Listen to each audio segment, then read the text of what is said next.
Við erum sest hérna inn á kaffihúsi Bláu könnuna í miðbænum á Akureyri, Arngrímur, og við erum aðeins að fá að fræðast gesti sem að þú hefur fengið hingað til landsins og við ætlum í rauninni að spóla aðeins tilbaka. Hvernig kynntustu þessi góðu fólki sem við sitjum hér? Sko, Tóni, það er Tóni sem hann alltaf kallaður, hann stýrði þessu sem var Biafraflugið eða Biafra-airliftið, sem var stærsta loftbrú, eða næststærsta loftbrú sem hefur verið hafð í sögu mannsins.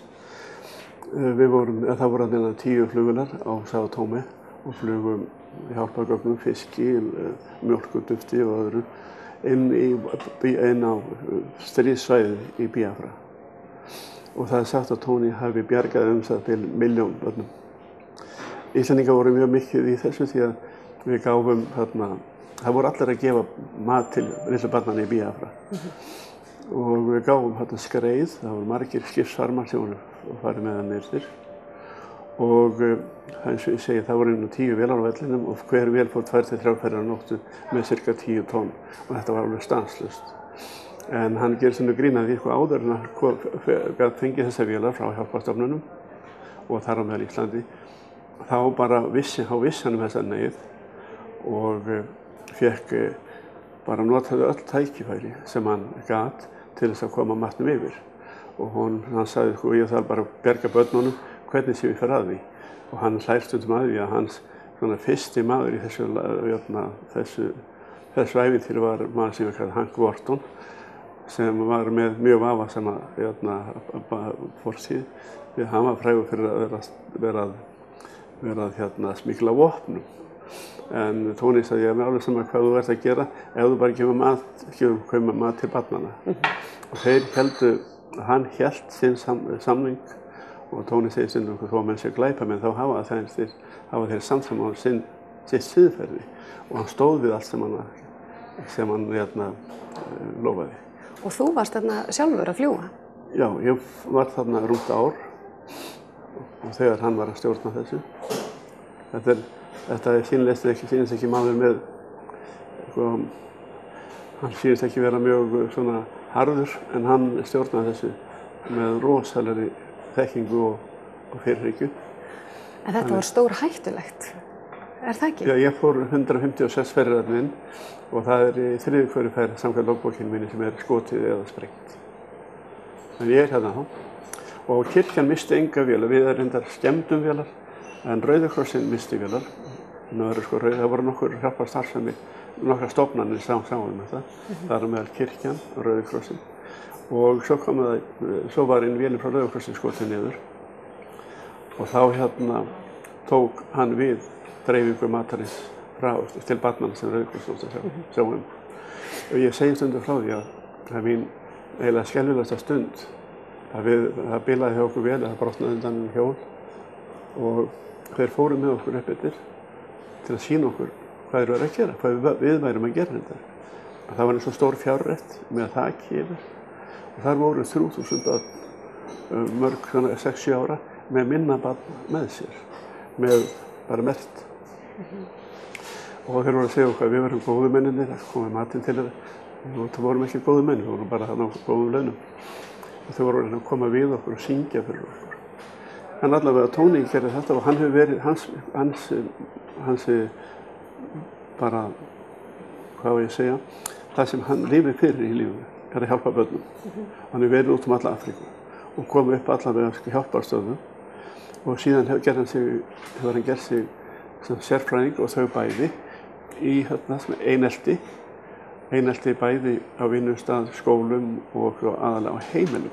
Og þannig er það nú til komið að þau eru komið hingað til Íslands í dag? Já, þetta er annað skipti sem er reynda 3. skipti sem kemur til Íslands og hefur haldið fyrirlestra.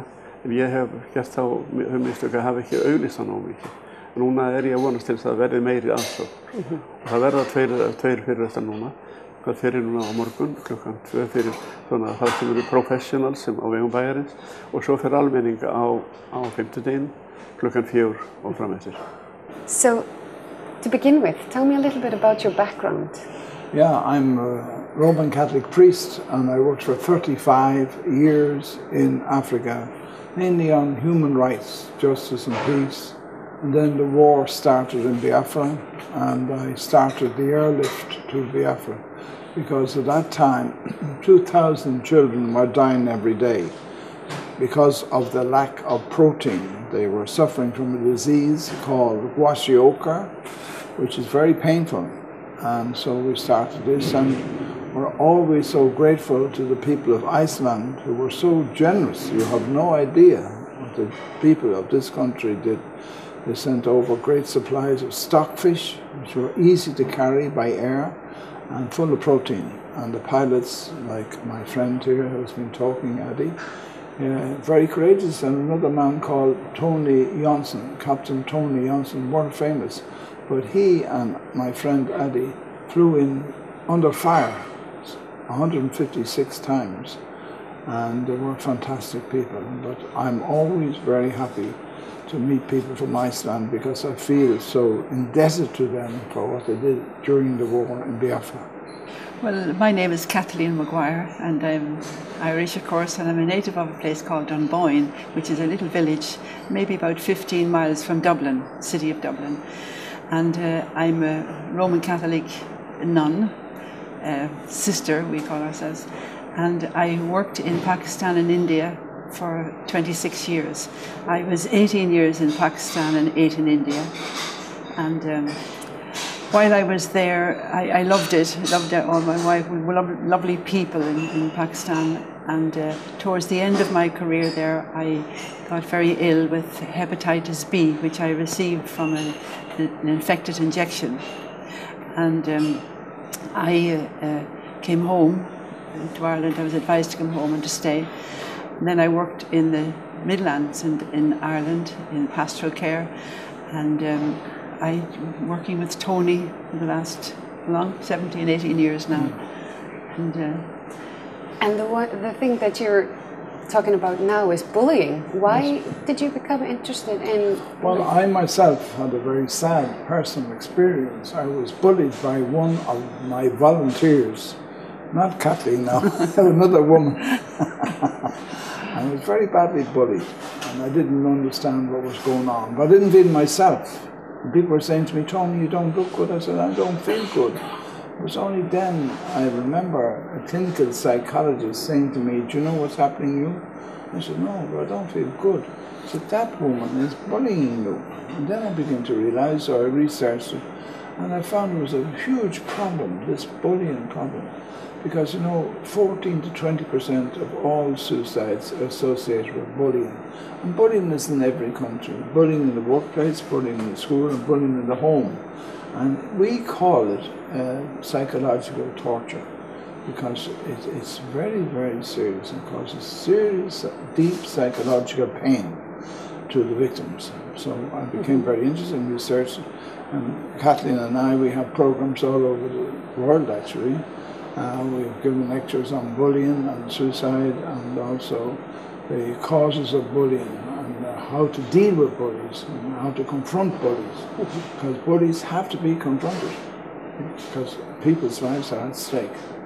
What do you think is most important for people to know about bullying?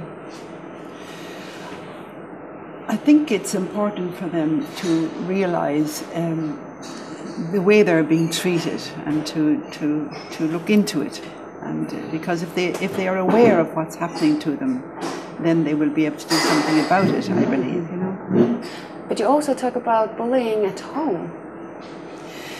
Yes, I'm very interested in bullying at home, because I worked in homes for a long time, helping people to live a better family life. And it was only when I started studying bullying that I realized what we called just simply bad behavior was really bullying. You see, what we have to remember is that our home is our sacred space. When I talk about home, I mean anybody who lives under the same roof, whether they're husband and wife, partners, brothers, sisters, whatever the situation might be at home. That is my home, and that is my space. That is where I should feel comfortable, where I should feel happy and at peace, where I should not be in a situation where I am not able to live to my full potential. And if I don't have that atmosphere, I won't be able to live a happy life as I should be. But then I must remember that if I have a right to and a privilege to live in peace and harmony with others, I must make sure that I play my part in making sure that the others in my home have the same privileges, because it's a two-way street. Yeah, that's why I also believe that maybe people don't realize anybody can be bullied. Maybe at this time, people who are looking at this program say, I'm not being bullied, but what about tomorrow? Because it's amazing. Bullying can enter one's life, and one should be prepared to take the proper steps to prevent that bullying. So I would encourage and I would beg people to come along to these conferences we're having, because they're going to learn something, and that something could be very useful. Could be useful for themselves, for their children, for their partners, for their husband or wife. And therefore I would say to them, look, it's only for a few hours, so sacrifice your time, come along, and we guarantee you will learn quite a lot.